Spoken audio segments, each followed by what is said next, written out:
네, 오늘 예수님의 기도 시리즈 두 번째 시간으로 광야에서 기도로 말씀을 만나다라고 하는 제목으로 좀 여러분과 말씀을 나누기 원합니다. 우리 누가복음 5장 15절 16절 두 절 말씀입니다. 우리 한 목소리 같이 한번 읽도록 하겠습니다. 백성들이 바라고 기다림으로 모든 사람들이 요한을 혹 그리스도가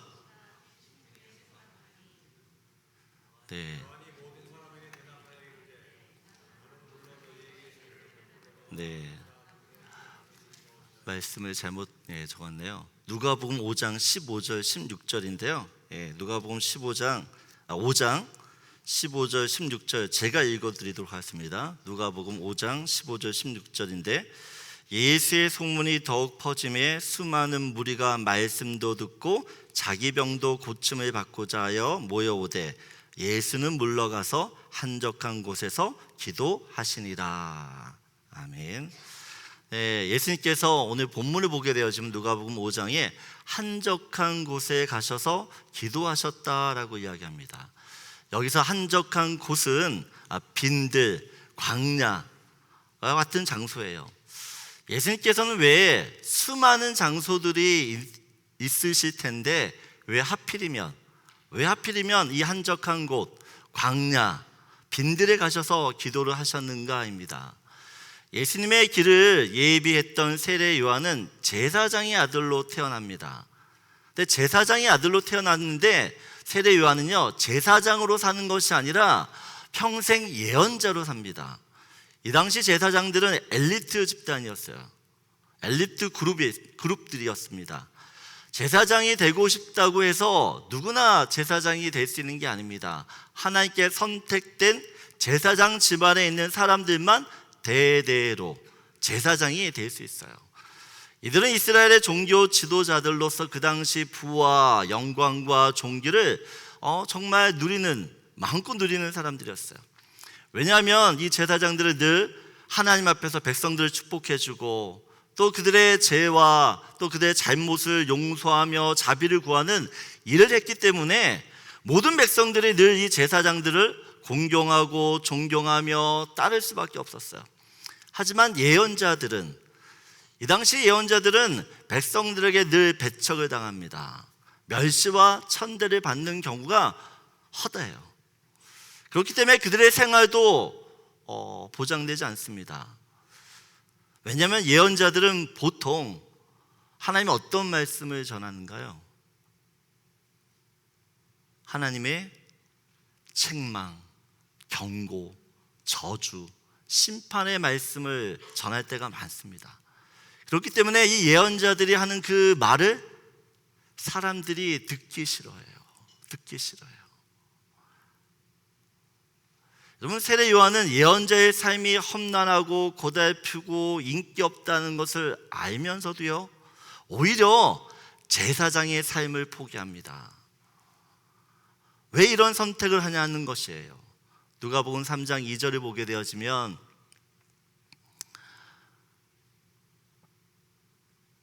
같이 한번 읽겠습니다. 안나스와 가야바가 대제사장으로 있을 때에 하나님의 말씀이 빈들에서 사가랴의 아들 요한에게 임한지라. 여러분, 이 당시 예수님 당시 하나님의 말씀이 신앙의 성지였던 예루살렘 성전에 임한 것이 아니라 어디에 임했다고요? 빈들, 광야에 임했다라고 이야기합니다. 여러분, 세례 요한이 이 제사장으로서의 성전에서의 일을 하지 않고 빈들에서 예언자의 삶을 살기를 원했던 단 한 가지 이유는 하나님의 말씀 때문이었습니다. 하나님의 말씀이 그 광야에 있었기 때문이라는 것이에요. 왜 하나님의 말씀이 광야에 임했을까요? 광야라고 하는 히브리어 단어는 미드바르라고 하는 단어입니다. 헬라어로 미드바르인데 이 미드바르는 따바르라고 하는 단어에서 파생이 됩니다. 이 따바르는 헬라어도 말씀이라는 뜻이에요. 말씀. 그래서 이 따바르에서 나온 미드바르, 광야, 이 광야라는 단어 안에는 말씀이 있는 곳이라는 이런 의미를 담게 되어져요. 광야가 어떤 곳이라고요? 하나님의 말씀이 있는 곳입니다. 여러분, 말씀은 곧 하나님이세요. 그렇다면 광야에 말씀이 있다라고 하는 것은 하나님께서 광야에 계시다는 말이 되죠. 여러분, 하나님은 무소부재하신 분이십니다. 그 하나님은 모든 장소, 우리가 생각하는 그 모든 곳에 계세요. 그런데 왜 오늘 본문에는 광야에 하나님이 계시다고 말씀하실까요? 여러분, 광야는 사람이 사는 곳이 아닙니다. 사람이 살지 않기 때문에 어떻게 보면 아무 소리가 들리지 않아요. 그런데 우리가 살고 있는 이 세상, 이 도시들을 보게 되어지면 수많은 소리들이 있어요. 수많은 소리들을 우리가 듣습니다. 나는 듣고 싶지 않고 들을 생각도 없지만 어느새 어떻게 해요? 그 수많은 세상의 소리에 내 귀가 쫑긋 세워지면서 그 세상의 이야기에, 세상의 소리에, 그 세상의 소문에 푹 빠져있는 우리의 모습을 봐요. 여러분, 그러다 보면 하나님의 말씀이 들리지가 않습니다. 가끔 저희 집에서 아이들을 부를 때가 있어요. 방에 있는 아이들을 정말 소리 높여 부릅니다. 소리 높여. 그런데 아이들이 대답을 안 해요. 알고 보면 게임에 빠져 있거나 친구들과 채팅을 하거나 유튜브를 본다거나 전혀 이야기를 분명 큰 소리를 불렀는데 아이들의 대답은 늘 똑같아요. 못 들었어요. 안 들렸어요. 분명 그 어느 때보다 큰 소리로 이야기를 했는데 불렀는데 못 들었대요. 안 들렸대요. 여러분, 우리가 하나님의 음성을 못 듣는 건 하나님께서 말씀하시지가 않아서가 아니에요. 하나님은 지금도 여전히 큰 소리로 우리에게 말씀하세요. 그런데 세상 소리가 너무 크다 보니까 그 세상 소리에 하나의 말씀이 묻혀버려요. 그래서 안 들려요. 듣고 싶어도 못 들어요. 그런데 이 광야라는 곳을 나가게 되어지면 사람의 소리가 들리지 않습니다. 사람들의 이야기에 신경 쓸 필요가 없어요. 세상에서 들려오는 그 온갖 뉴스에 내 마음이 빼앗기지 않아요. 세상의 잡다한 소리들이 잠잠해지면 그제서야 하나님의 말씀이 들리기 시작해요. 아무리 작은, 아무리 세미한 음성이라도 광야에 있게 되어지면요, 다 들려요. 다 들려. 예수님께서 한적한 곳, 광야로 나가셔서 기도하는 이유는 하나님의 말씀을 또렷하게 듣기 위해서였습니다. 마태복음 6장 6절 보면 예수님께서 산상수훈에서 사람들을 모아놓고 너희가 기도할 때에 이렇게 기도하라고 말씀을 하세요. 6장 6절 한번 같이 읽겠습니다. 너는 기도할 때에 내 골방에 들어가 문을 닫고 은밀한 중에 계신 내 아버지께 기도하라. 은밀한 중에 보시는 내 아버지께서 갚으시리라. 예수님께서 기도할 때 골방으로 들어가 기도하라고 이야기하십니다. 그런데 오늘 본문을 보게 되어지면 골방에 들어갈 때 뭘 하라고 하나요? 한 가지 더 행위를 하라고 하는 게 뭐죠? 문을 닫으라고 이야기합니다. 문을 닫으라. 여러분, 문을 닫는다는 것은 세상과의 단절을 의미합니다. 문을 닫기 때문에 더 이상 세상의 소리를 들을 수가 없어요. 여러분, 문은 누가 닫나요? 문은 누가 닫아요? 내가 닫아야 되는 것이에요. 내가 나의 의지를 가지고 자발적으로 문을 닫고 골방으로 들어가야 됩니다. 그래야지만 그때부터 하나님과의 진실한 만남이 시작되어져요. 하나님의 음성을 들을 수 있는 준비가 되는 것이고, 기도의 문이 열리고 기도의 세계로 들어가 하나님과 함께하게 되는 것이에요. 그래서 골방이 사실은 광야라는 곳이에요. 한적한 곳이에요. 그렇다면 여러분, 예수님께서는 왜 한적한 곳에서, 왜 꼭 한적한 곳에서만 말씀을 들어야 한다고 말씀하시는가입니다. 왜 광야에서만 하나님의 말씀을 들어야 되죠? 여러분, 이 광야라고 하는 곳은 아무것도 없는 곳입니다. nothing이에요, nothing. 우리가 살면서 필요로 하는 거, 반드시 있어야 한다는 음식, 물, 그늘, 집, 차, 돈, 핸드폰, 내가 필요하다라고 생각되어지는 그 모든 것들이요, 이 광야에는 없어요. 여러분, 오직 광야에는 하나님의 말씀만 있을 뿐입니다. 하나님의 말씀. 그래서 이 광야에서는 오직 하나님만 바라봐야 돼요. 하나님께서 하시는 그 말씀을 들어야지만 내가 살 수 있어요. 이 광야라는 것은 내 힘, 내 지식, 내 능력, 내 경험을 의지했다가는 다 죽습니다. 다 죽어요. 신명기 8장 2절 3절을 보게 되어지면 하나님께서 이스라엘 백성들을 광야에 머물게 하신 목적을 이렇게 이야기합니다. 한번 같이 읽겠습니다. 내 하나님 여호와께서 이 40년 동안에 내게 광야길을 걷게 하신 것을 기억하라. 이는 너를 낮추시며 너를 시험하사 내 마음이 어떠한지 그 명령을 지키는지 지키지 않는지 알려 하심이라. 너를 낮추시며 너를 줄이게 하시며 또 너도 알지 못하며 내 조상도 알지 못하던 만나를 내게 먹이신 것은 사람이 떡으로만 사는 것이 아니요 여호와의 입에서 나오는 모든 말씀으로 사는 줄을 내가 알게 하려 하심이리라. 하나님께서 이스라엘 백성들을 광야에 머물게 합니다. 그 광야에서 무엇을 훈련시키는 거죠? 하나님의 말씀을 듣는지 안 듣는지.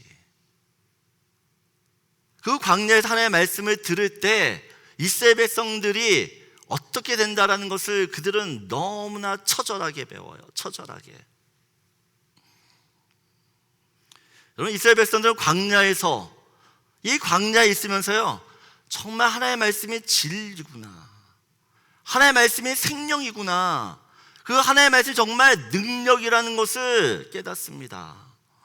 하나님의 말씀을 의지 않고서는, 하나님의 말씀을 듣지 않고 그 하나님의 말씀을 의지하지 않고서는 살 수 없다라는 것을 이 광야에서 정말 잘 배워요. 여러분, 그런 훈련 때문에 이스라엘 백성들이 가나안 땅에 들어갔을 때, 가나안 땅은 젖과 꿀이 흐르는 땅입니다. 부유한 땅이고 풍요한 땅이에요. 모든 것을 가질 수 있고 모든 것을 누릴 수 있는 땅이에요. 그 땅에 그 부유한 것들, 그 세상 것들에 내 마음을 빼앗기지 않고 하나님 말씀하신 걸 들을 수 있는, 그렇게 살 수 있도록 하나님께서 이 광야에서 훈련시키는 것이에요. 여러분, 이 광야에서 주의 말씀을 듣는 훈련이 없으면 여러분 가나안 땅에 들어가도 살 수가 없어요. 오히려 그 가나안 땅은 나를 멸망시키는 저주의 땅이 된다는 거예요. 저주의 땅. 예수님께서 한적한 곳에 가서 기도하신 이유가 여기 있습니다. 예수님께서는 성부 하나님께서 하시는 말씀을 듣기 원했어요. 그 성부 하나님을 철저히 의지하기 원했어요. 자기의 힘, 예수님도 하나님이시지만 그는 또한 인간이시기 때문에 하나님의 말씀을 들어야 살았고 하나님을 의지해야지만 살 수 있었어요. 엘리야가 바알 선지자 850명과 싸워서 큰 승리를 얻습니다. 그런데 이세벨이 보냈던 한 통의 편지를 받고 겁을 먹고 도망쳐요. 그리고 광야에서 자기를 죽여달라고 기도합니다. 저는 이 엘리야의 이런 이 모습을 볼 때마다, 이 성경을 읽을 때마다 도통 이해가 안 돼요. 도통. 분명 하나님의 크신 능력으로 하늘에서 불이 떨어졌어요.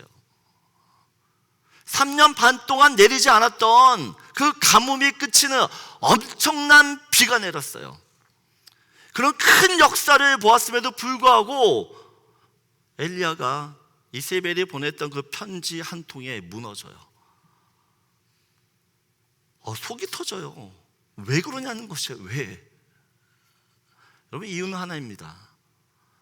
하나님의 음성이 아니라 사람이 하는 말에 귀를 기울이고 그 사람이 하는 말에 내 마음을 빼앗기는 순간 여러분, 우리는 무너져요. 방금 전에 하나님의 크신 역사를 경험했어도요, 하나님의 말씀을 듣지 못하고 하나님의 말씀을 놓고 사람의 하는 소리를 듣게 되어지면 속절없이 무너져요. 속절없이.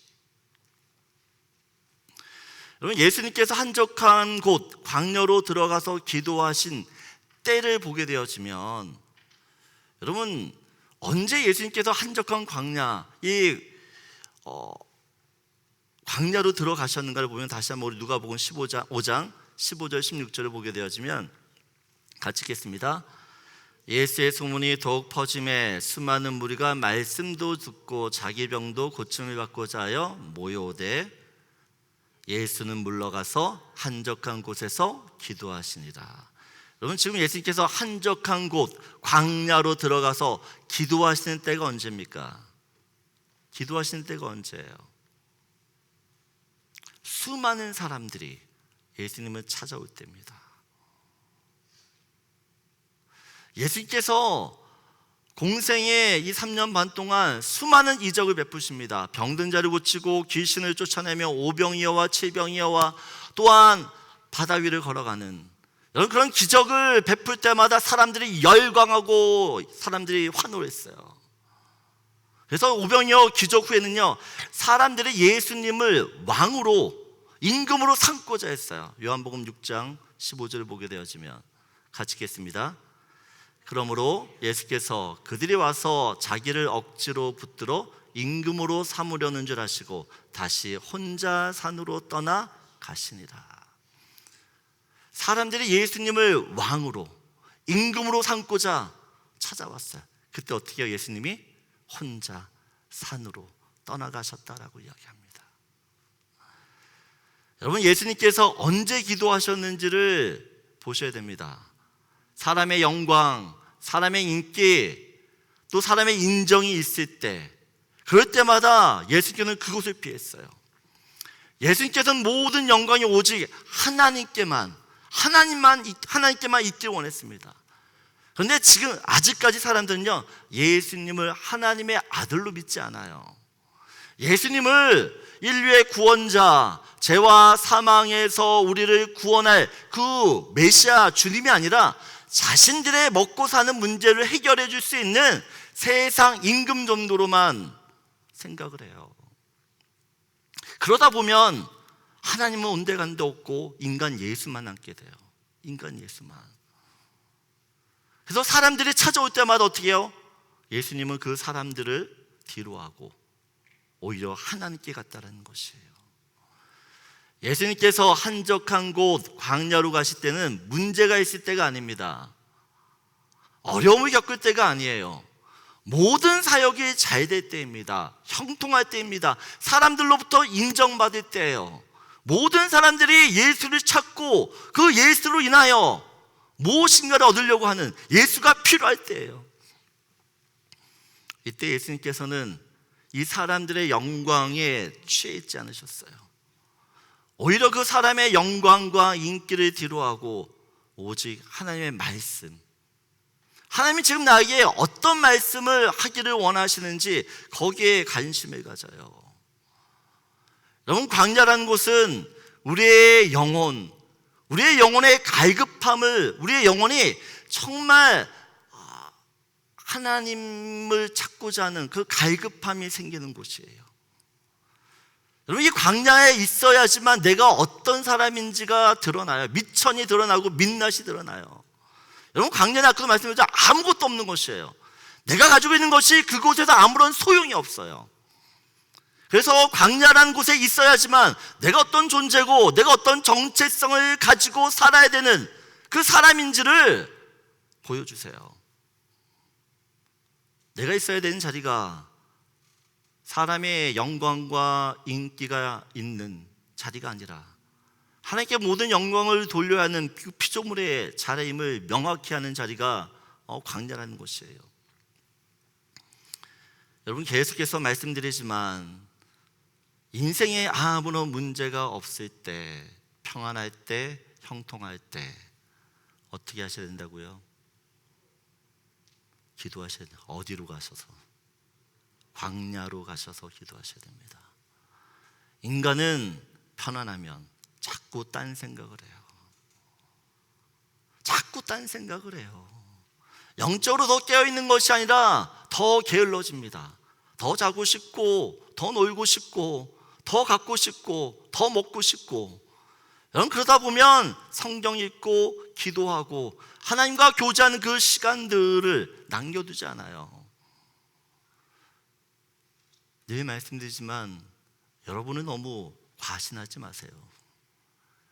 여러분, 우리는 실력 없는 사람들이에요. 우린 그런 실력이 없는 사람들이에요. 그런데 광야는요, 우리의 영혼을 가만두지 않습니다. 그 광야에 가게 되어지면 나의 심령이 가난해져요.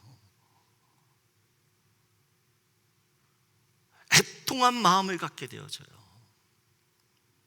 하나님의 의에 대한 생각들이 달라진다는 것이에요. 그래서 하나님을 미치도록 찾을 수밖에 없어요. 오직 나의 도움 되시는 하나님께 내 마음을 올려드리지 않고서는 그 한 시간도 그냥 보낼 수 없는 자신, 그 자신의 모습을 이 광야에서 보게 된다는 것이에요. 아빌라의 테레사가 이런 이야기합니다. 당신이 홀로 있으면 하나님을 만나게 됩니다. 우리가 언제 하나님을 만나냐라고 얘기했대. 혼자 있을 때라는 것이에요. 혼자. 파스칼도 이런 이야기를 합니다. 같이 읽겠습니다. 인간이 불행한 단 한 가지 이유는 그가 조용히 자신의 방에서 지내는 법을 모르기 때문이다. 여러분, 사람들이 하나님과 1대1로 만날 생각을 하지 않아요. 하나님과 독대하려고 하지 않는다는 것이에요. 성경에서 나오는 수많은 믿음의 사람들을 보게 되어지면 광야를 지나온 사람들입니다. 광야에 있었던 사람들이에요. 그 광야에서 하나님의 말씀을 들었고, 그 하나님의 말씀으로 훈련받았고, 그 말씀으로 하나님의 인도함을 받았던 사람들이에요. 아브라함이 그랬고, 야곱이 그랬고, 요셉이 그랬고, 모세가 그랬고, 다윗도 그랬고, 사도 바울도 그렇고, 모두 광야에 있었어요. 광야를 지나야 했어요. 여러분, 그들에게 광야가 없었다면 그들은 평범한 사람에 불과해요. 여러분, 바울이 32년경에 예수님을 만나 회심합니다. 다메섹 도상에서 AD 32년경에. 근데 그가 1차 전도 여행을 떠나게 되는 그때가 AD 46년경이에요. 하나님 참 이상하시죠? 분명히 다메섹 도상에서 바울이 회심할 때 이런 얘기야. 내가 너를 이방의 사도로 사용한다라고 이야기해요. 그런데 14년이 지나서야 그 이방인의 사도로서의 역할을 하도록 선교를 보내요. 14년 동안 어디 있냐라고 이야기할 때 이 14년은 이 바울에게 광야라는 곳이에요. 그 광야에서 바울은 철저히 하나님의 말씀을 듣게 되어집니다. 하나님과 연합되어져요.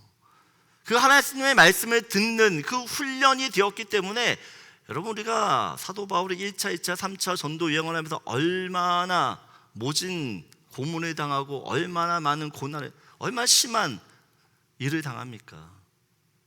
근데 그 모든 걸 견딜 수 있었던 이유는요, 이 광야라는 시간 때문에 그래요.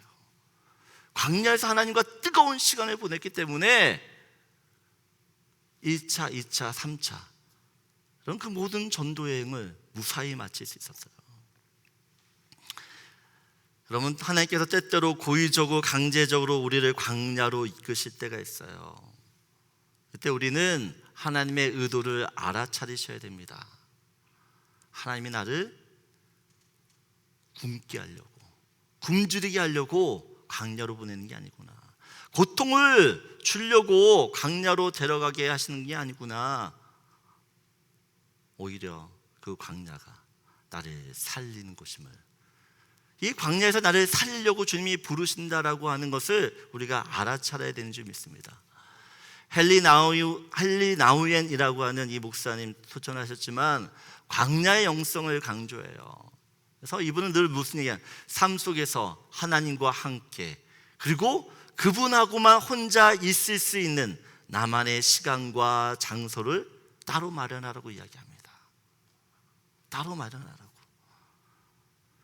사람들과 방해되지 않는 하나님과 나만의 그 시간과 장소를 반드시 마련하라고 이야기를 해요.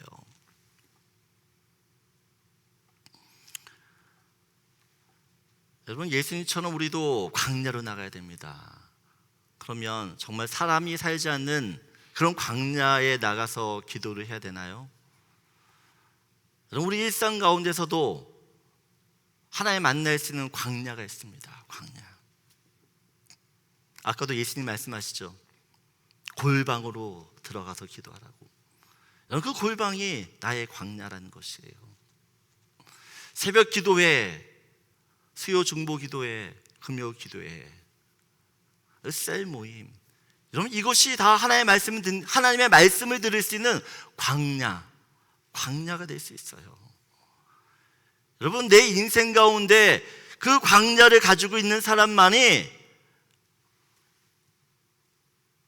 주의 말씀으로 살게 되는 줄 믿습니다.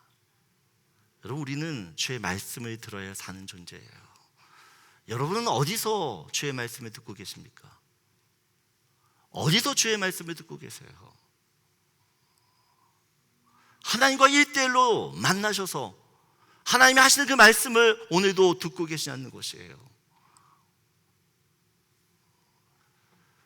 예수님께서는 일부러 시간을 내서 광야에 가셔서 기도하십니다. 누가복음에는 예수님이 기도했다라고 하는 표현이 자주 나와요.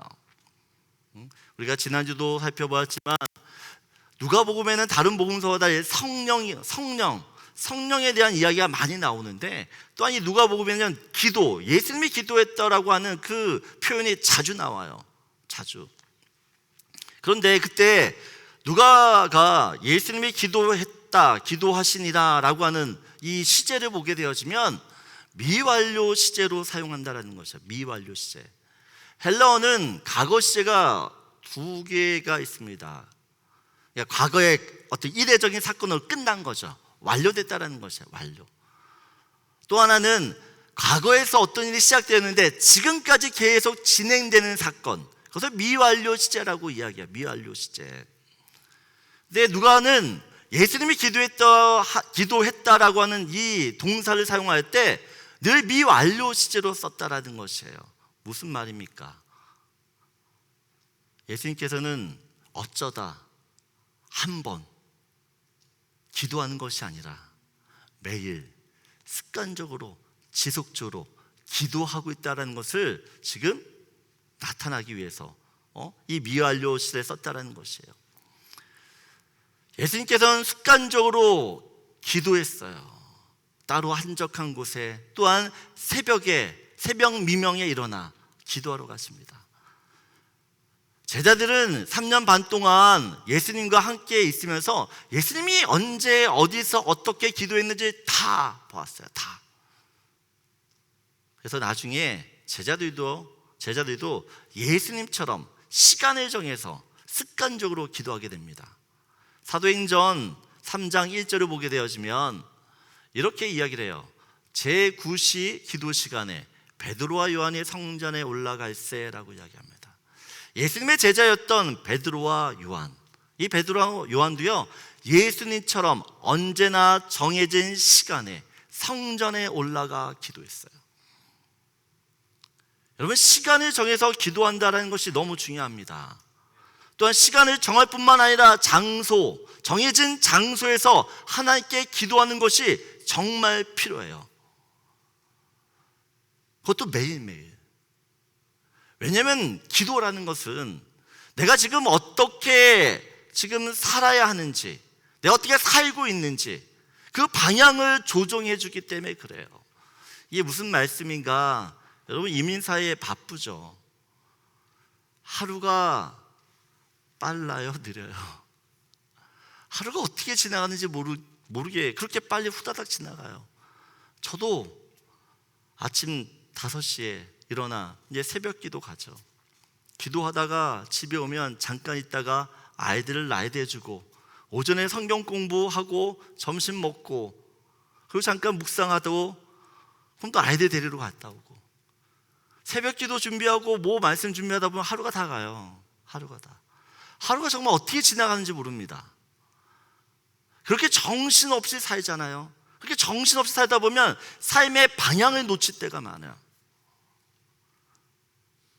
기도는 그런 내가 이런 정신없이 바쁘게 살 때 내가 지금 어디에 있는지, 내가 지금 무슨 일에 포커싱하고 있는지, 내 삶의 위치와 내 삶의 방향과 내가 지금 어떤 우선순위를 가지고 살고 있는지를 어떻게 보면 확인하는 자리예요. 확인하는 자리. 그것을 매일매일 하지 않으면 여러분 열심히 사는데요, 엉뚱한 데가 있어요. 엉뚱한 데. 여러분, 군인들이 사격을 할 때 0점 조준이라는 것을 합니다. 0점을 조정하죠. 이것을 조정하지 않으면 관역에 맞출 수가 없어요. 마찬가지로 기도하지 않으면 정말 누구보다 열심히 살아요. 바쁘게 살아요. 그런데 우리는 주님이 원하시지 않는 엉뚱한 곳에 가 있을 수 있어요. 예수님께서 매일 어떤 시간을 정해서, 특별히 새벽 미명에 또 어떤 사역이 있을 때도 그 사역을 뒷전으로 기도를 하세요. 먼저. 왜요? 그 기도를 통해서 지금 내가 잘 살고 있는 건지, 내가 지금 바른 방향으로 가고 있는 건지, 내 삶의 우선순위가 정말 주님인지 확인한다는 것이에요. 점검한다는 것이에요. 마틴 루터가 종교개혁을 정말 열심히 할 때입니다. 너무 바빠요. 너무 바쁘게 종교개혁을 막 이렇게 하고 있는데, 그 바쁜 중에서도 사람들이 이야기합니다. 좀 쉬세요. 네, 마틴 루터가 늘 이렇게 합니다. 나는 오늘 할 일이 너무 많기 때문에 하나님 앞에 3시간 이상 기도해야 된다. 할 일이 너무 많기 때문에 나는 지금 하나님 앞에 엎드려 기도해야 된다는 것이에요. 그 기도를 하지 않고서는 나에게 맡겨진 이 모든 일을 내가 감당할 수 없다는 것이에요. 여러분, 기도는 왜 하십니까? 그 기도를 통해서 하나님이 공급해 주신 힘과 능력과 은혜를 받아야지만 내가 이 삶 가운데서 살 수가 있어요. 내 힘으로 살면 다 넘어지고 다 실패해요. 하나님 주신 은혜, 그 능력, 그거 어디서 받아요? 여러분, 기도할 때 받는 것이에요. 기도할 때 주의 말씀이 들리면, 내 인생을 변화시키는 그 말씀이 들리면 이 세상의 모든 것들을 뛰어넘어요. 저는 여러분들이 정말 기도 중에 주의 말씀을 듣기를 원해요. 주의 말씀을 기도 중에 들으셨으면 좋겠어요. 아멘이세요? 여러분, 들으셔야 돼요. 어떤 사람이 산에서 나무를 열심히 베고 있어요. 지나가던 사람이 보니 톱날이 무뎌져 있어요. 도끼날이 무뎌져 있어요. 그래서 지나가는 사람이 이야기합니다. 좀 쉬면서 이 날 좀, 톱날 좀 갈고 도끼날 좀 가라. 베는 게 어떻겠습니까? 그러자 나무꾼이 이야기하는 것이요. 미안한데 나는 지금 이 톱날을, 도끼날을 갈 시간이 없어요. 나무를 베는 게 너무 바쁘기 때문에 나는 쉴 수가 없다는 것이요. 쉴 수가 없어요. 여러분, 기도는 이 톱날, 우리 인생의 이 톱날과 도끼날을 가는 것 같아요. 톱날이 날카로워져야지만 나무를 더 많이 벨 수가 있는 것이에요. 여러분, 기도도 마찬가지예요. 여러분, 기도는 낭비가 아닙니다. 기도가 정말 하나님의 능력임을 저는 여러분이 경험하셨으면 좋겠어요. 그것도 반드시 시간을 정해서 규칙적으로 반복해서 기도하십시오. 하나님께서도, 하나님이신 예수님께서도 시간을 정하셔서 광야의 한적한 곳에 가셔서 기도하셨어요. 습관을 따라 기도하셨어요.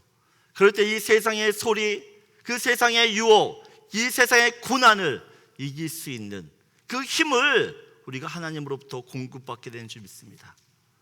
사순절 둘째 주간이 시작되었습니다. 예수님처럼 한적한 곳을 찾아가십시오. 내 일상 중에 골방을 만드십시오. 그리고 그곳에서 기도하십시오. 그곳에 여러분이 듣고자 하는, 여러분이 들을 수 있는 그 말씀을 들을 때 여러분의 인생이 달라지게 될 줄 믿습니다. 우리 이 시간에 찬양하고 잠깐 기도하는 시간을 갖도록 하겠습니다.